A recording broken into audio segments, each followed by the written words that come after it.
Assalamu alaikum туғандар. Шороны қарабайсыздар, Шоро компаниясы. Соны сүрөткөн бизге жагып калды. Шоро компаниясынын негизи өзү табылды деген берди. 90-жылдар окулбай кампада жаткан бир жүк ташуучу машина толук деп сатып алып, ошону канча жыл бою окуп чыгып анан бизнесин баштаган дейт. Туғандар ушундай китеп сатып атам. Кимге кызык болсо. Муну автор өзү Мамбет Асан Ибраев кечирсин. Могу китепти мен алгам, меники. Ушундай китеп сатып атабыз. Мен ушул китепти эмне үчүн алдым? Ол жерде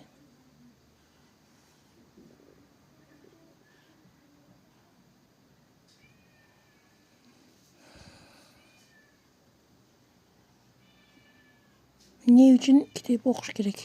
Эмне үчүн